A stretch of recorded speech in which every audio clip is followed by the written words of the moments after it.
नमस्कार, आपके साथ मैं रोहित कुमार, आपके न्यूज फॉर नेशन पर। लोकसभा चुनाव के नतीजों के बाद सरकार अपना कामकाज कर रही है, लेकिन सियासत भी हो रही है और बिहार में अब एक बार फिर से एक नया मौका है जब कुछ बड़ा होने जा रहा है। दरअसल ये कहानी क्या है पूरा विस्तार से बताएंगे, लेकिन कहानी पप्पू यादव के इर्द गिर्द घूमी।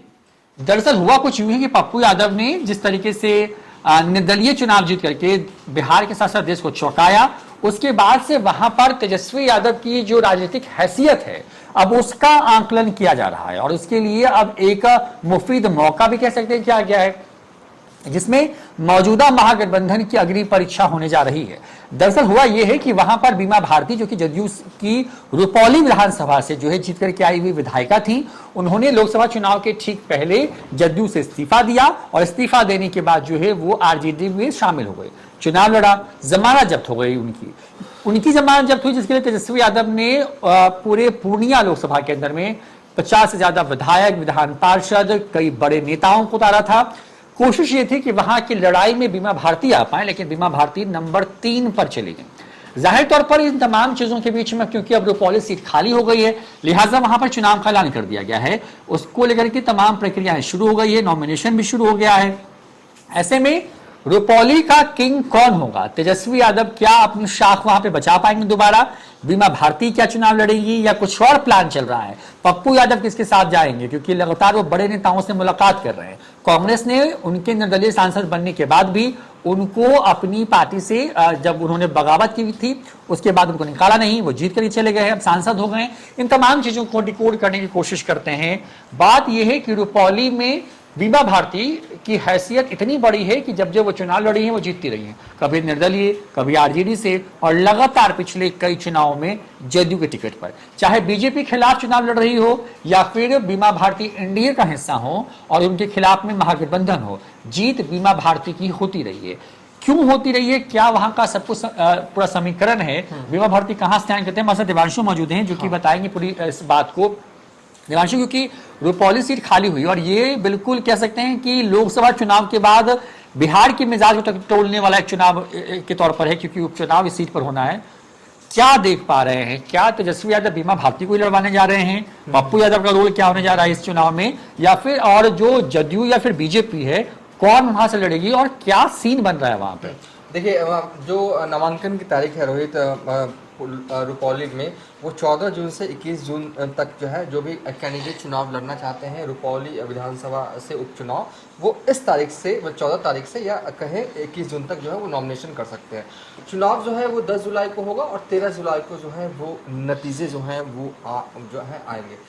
लोकसभा चुनाव 2024 हुआ, पूर्णिया में चुनाव हुआ, महागठबंधन की परीक्षा हुई, महागठबंधन जो है वो पूर्णिया की परीक्षा में फेल हो गई। लेकिन असल परीक्षा जो है रोहित, रुपौली में अब होनी है महागठबंधन की। वो इसलिए क्योंकि पप्पू यादव का बदला पार्ट 2 जो है वो बाकी है और वो तेजस्वी यादव से एक और बदला लेंगे। जो 10 जुलाई को चुनाव होने हैं रुपौली में, उसमें भी बदला लेंगे। अब सबसे पहले बात कर रहे हैं क्या है संभावनाएं, रुपौली में कौन होगा उम्मीदवार। तो अहम जानकारी दे दे न्यूज़ फॉर नेशन के दर्शकों को कि भाकपा पार्टी के नेताओं की आज पटना में एक मीटिंग हुई। मीटिंग में देखिए, सबसे पहले आपको बता दें कि ये जो है वो भाकपा पार्टी चुनाव इस सीट से लड़ती रही है। आरजेडी बहुत पहले चुनाव यहाँ से लड़ती रही है। 2005 में बीमा भारती खुद लड़ी थी आरजेडी के टिकट पर, ठीक है। भाकपा पार्टी इस सीट से जो है वो नॉर्मली चुनाव लड़ती है। तो भाकपा पार्टी जो है वो चाहती है कि इस बार तेजस्वी यादव ये उपचुनाव में उन्हें टिकट जो है वो दे, लेकिन ऐसा संभावना दिख नहीं रहा। लेकिन कोशिश जो है वो सीपीआई की है। हाँ, सीपीआई की है। सीपीआई के उम्मीदवार जो है वो यहाँ से चुनाव लड़ते रहे हैं। तो कोशिश रहेगी सीपीआई की कि तेजस्वी यादव से मिलेंगे, लालू यादव से मिलेंगे, कहेंगे अब अपनी बात एक दिन के अंदर। आज मीटिंग हुई है, कल मुझे लगता है संभवतः लालू यादव और तेजस्वी यादव से मिल लेंगे, ठीक है। उसके बाद क्या है, आप चलते हैं तेजस्वी यादव किसे मन बना रहे हैं टिकट देने के लिए। तो ये लगभग तय मानिए कि तेजस्वी यादव ये मन बना चुके हैं कि बीमा भारती को टिकट जो है वो दिया जाएगा। हालांकि बीमा भारती बहुत बुरी तरीके से पूर्णिया लोकसभा चुनाव हार गई थी, लेकिन हौसला नहीं हारी है। वो अब लड़ने को तैयार हैं रुपौली से चुनाव। हालांकि वो चाहती थी कि उनकी बेटी इस बार चुनाव जो है वो लड़े, लेकिन सहमति शायद जो हमारे पास सोर्सेस की जानकारी आ रही है कि नहीं, बेटी पर सहमति नहीं बन पाई है। तेजस्वी यादव चाहते हैं खुद बीमा भारती जो है वो चुनाव लड़े। अब चलते हैं, जैसा कि आपने इंट्रो में कहा कि भूमिका अहम होने वाली है पप्पू यादव की। तो पप्पू यादव क्या करने वाले हैं?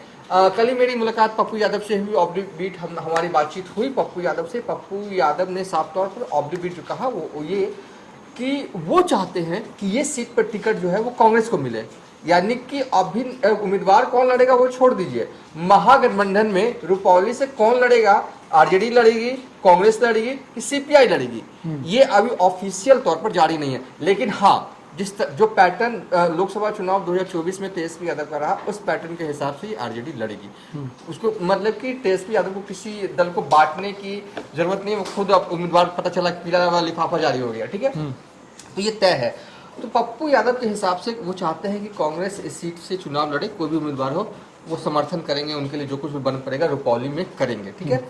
अगर कांग्रेस चुनाव नहीं लड़ती है रोहित, यानी कि आरजेडी चुनाव लड़ती है और तेजस्वी यादव के पसंदीदा उम्मीदवार बीमा भारती चुनाव लड़ती हैं, तो बदला लेंगे पप्पू यादव, डायरेक्ट लेंगे बदला। वो क्या करेंगे, वो अपने किसी करीबी को रुपौली विधानसभा में उतरवाएंगे और वो मतलब वहां पर खेल करने को तैयार है। और वो पप्पू यादव को पप्पू यादव जो है एक झटका, एक बड़ा झटका, एक तगड़ा झटका जो है वो तेजस्वी यादव को दे चुके हैं इस उपचुनाव में, और अब दूसरा झटका देने जा रहे हैं।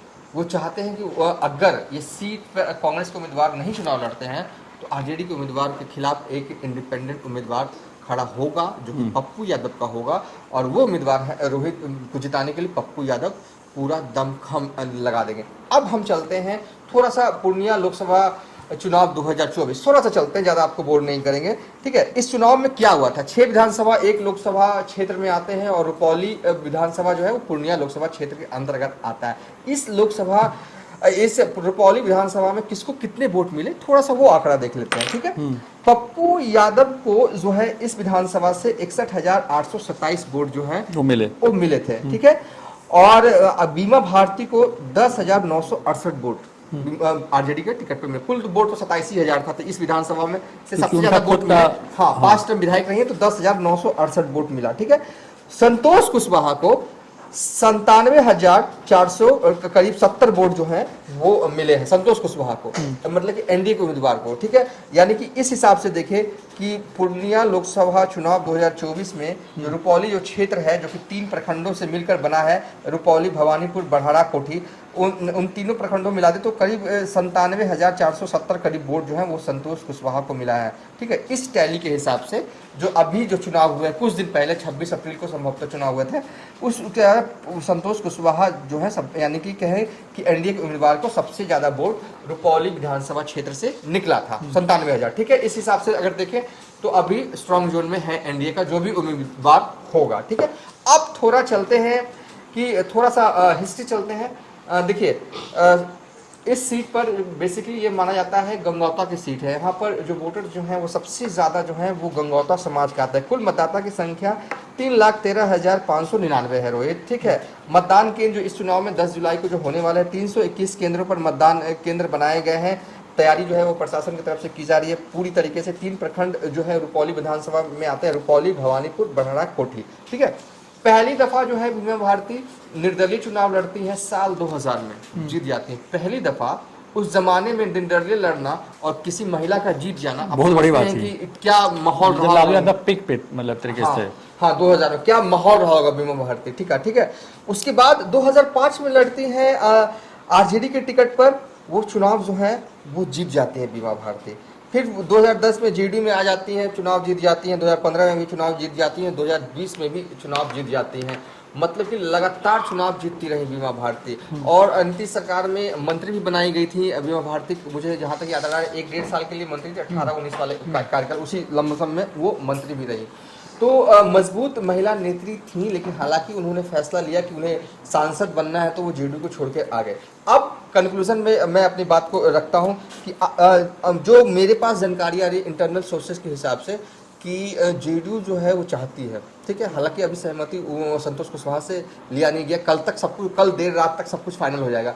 जेडीयू चाहती है कि जेडीयू क्या, या कहें कि जेडीयू के जो आला नेता चाहते हैं कि संतोष कुशवाहा इस सीट से चुनाव लड़े। इसलिए चाहते हैं क्योंकि जो लोकसभा चुनाव जो हुआ पूर्णिया का, उस समय में अगर रुपौली विधानसभा को देखें तो करीब 97,470 वोट आए थे, जो कि पप्पू यादव से और बीमा भारती को जोड़ के भी उससे ज्यादा है। हाँ, उससे ज्यादा। अब पप्पू यादव को 61,827 वोट आए थे, ठीक है, और बीमा भारती को आए थे 10,968 वोट। इस हिसाब से कोई भी पार्टी चाहेगी कि बहुत इजी गेम खेले तो अच्छा है, क्योंकि राजनीति में कब कौन किस पे, जब आप सोचते हो कि ये आदमी ये हल्का है वो भारी पड़ जाता है, कोई पता नहीं। यहाँ के हिसाब से संतोष कुशवाहा थोड़े मजबूत दिख रहे हैं, तो चाहती है कि उतरे। अब संतोष कुशवाहा क्या चाहते हैं, खैर अगर पार्टी की बात मानते हैं तो हो सकता है कि जेडीयू के उम्मीदवार संतोष कुशवाहा भी हो सकते हैं विधायक का 21 का चुनाव जो है वो लड़ते। कोई बड़ी बात नहीं होगी। अगर नीतीश कुमार चाहेंगे तो क्या नहीं हो सकता, अगर तो हो सकता है संतोष कुशवाहा चुनाव लड़ सकते हैं, विधायक बनकर मंत्री भी बन सकते हैं बिहार में, वो खराब पोर्टफोलियो तो ही ना है। उसके बाद इधर से तो आप लगभग तय मानिए कि आरजेडी की तरफ से तेजस्वी यादव ने तय कर रखा। सीपीआई वाले मांग करते रहे, वो करते रहे, सबको दरकिनार करके, कांग्रेस को दरकिनार करके।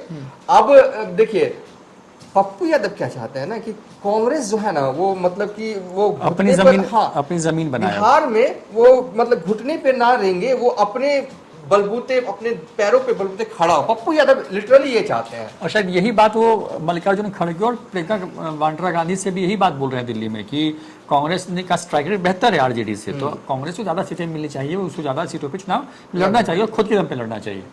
ये कह रहे थे। और जब हमने उनसे बात की तो उन्होंने कहा कि हमें बिहार में कांग्रेस की सरकार बनाना है। अब मतलब समझिए ना, इस तरह का बयान ही दे रहे हैं, तो चाहते हैं कि कांग्रेस जो है बिहार में अपने पैरों पर, अपने बलबूते जो है वो खड़ा हो। मैं पूरा साथ दूंगा, मुझे जो जिम्मेदारी देगी पूरी जी जान लगा दूंगा। पप्पू यादव ये चाहते हैं। लेकिन कांग्रेस अभी तो मुझे नहीं लगता कि इस रूप में टकराने को तैयार हो है तेजस्वी, ये लगता भी नहीं है सिनेरियो देख के। तो ये तय मानिए कि दूसरी तरफ से आरजेडी की उम्मीदवार बीमा भारती होंगी। दूसरे छोर पर देखिए फाइनल तो नाम नहीं है, लेकिन अभी तक तय मानिए कि जेडीयू को सबसे मजबूत उम्मीदवार जो मिला है अब तक वो संतोष कुशवाहा है। दूसरे तीसरे उम्मीदवार की नाम भी अगर ले लेते हैं तो एक उम्मीदवार है शंकर सिंह, जो कि राजपूत समाज से आते हैं। वो चुनाव जो है ना 2005 से लड़ते रहे। याद होगा मुकामा में भी एक ललन सिंह है जो कि लगातार चुनाव लड़ते रहे, जीतते नहीं है, हर बार हारते, लेकिन लड़ते हैं। ठीक उसी तरीके से एक और नाम रुपौली में है शंकर सिंह, जीतते नहीं है लेकिन हर बार बीमा भारती के खिलाफ लड़ते हैं। ठीक है, लेकिन वो लास्ट टाइम भी उन्होंने 2020 में चुनाव लड़ा था लोजपा के टिकट पर, यानी कि चिराग पासवान के टिकट पर। सीपीआई का भी ये गढ़ रहा है। सीपीआई से देखिए 2020 में विकास चंद्र मंडल लड़े, यहाँ से चुनाव हारे, अलग बात है। 2015 में भी सीपीआई से श्रवण कुमार चुनाव लड़े। 2010 में भी बालकृष्ण मंडल जो है वो चुनाव लड़े। मतलब सीपीआई भी यहाँ चुनाव लड़ती रही है। तो लड़ाई जो है मुख्य रूप से जेडीयू वर्सेस आरजेडी होने वाला है। अगर जेडीयू वर्सेस आरजेडी होता है और उम्मीदवार बीमा भारती रहती हैं, देखिए अगर तेजस्वी यादव को अभी ये लगे, किसी को भी अभी लगे कि बीमा भारती एक और बुरी तरीके से हारने वाली है, तो ठीक है, चांस ना भी ले। ये भी हो सकता है फैसला लिया जाए कि अपनी इज्जत और धूमिल क्यों करना, कैंडिडेट ही चेंज कर दो। अगर कैंडिडेट चेंज करते तो ठीक, अगर नहीं करते, अगर बीमा भारती मैदान में रहती हैं, आरजेडी के टिकट पर रुपौली में चुनाव लड़ती हैं और दूसरी तरफ जेडीयू के कैंडिडेट रहते हैं, तो तीसरा खेमा बनना तय है। पप्पू यादव के तरफ से भी अपने करीबी को उतारा जाएगा और दिलचस्प अग्नि परीक्षा जो है तेजस्वी यादव को एक बार फिर पप्पू यादव के सामने जो है वो देनी होगी। फिर ये अभी तक का अपडेट है। हालांकि देखिए 14 तारीख को नॉमिनेशन शुरू होगा, अभी पानी थोड़ा बहना, 1-2 दिन के डेवलपमेंट बहुत कुछ होगा रुपौली विधानसभा क्षेत्र में। बेसिकली ये सीट जो है वो गंगौता की सीट है और बीमा भारती गंगौता समाज से ही आती है। गंगौता जो समाज है वो निषाद समाज की ही उपजातियों में ही आती है और काफ़ी वोटर्स हैं। लेकिन बहरहाल सवाल ये कि बीमा भारती देखिए चुनाव बहुत ही बुरी तरीके से हारे, लेकिन अभी भी चुनाव लड़ना चाहती हैं। अभी भी उनको कॉन्फिडेंट है कि वो ये सीट निकाल लेंगे, क्योंकि लोकसभा चुनाव में माहौल पप्पू यादव ने दूसरे तरीके से बना लिया था अपने पक्ष में, लेकिन जो उपचुनाव होगा उस तरीके का माहौल जो है वो नहीं रहेगा। उनका सिक्का 5 बार चला है चुनाव में, इस बार 6ठी बार भी चलेगा। बीमा भारती जो है ऐसा मानती है और कॉन्फिडेंट में भी मुझे जो है वो दिख रहे हैं रोहित।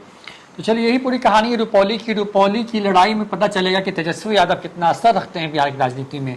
कितना जदयू इस सीट को होल्ड करती है और पप्पू यादव कितना खेल बना या बिगाड़ सकते हैं, यही पूरी कहानी है। दरअसल पप्पू यादव के ही इर्द गिर्द जो है ये उपचुनाव भी होगा, क्योंकि पप्पू यादव ने पूर्णिया जीत करके सबको चौंकाया है। रुपौली की ही बात करें तो 60,000 से ज़्यादा वोट लेकर के आए। हालांकि जदयू के जो उम्मीदवार थे उनके मुकाबले उनको जो वोट आए थे वो थोड़ा कम थे, लेकिन बीमा भारती जहां जिस विधानसभा से 5 बार विधायक रही हो, उसी विधानसभा में उनको 10,000 करीब सिर्फ वोट आए हैं।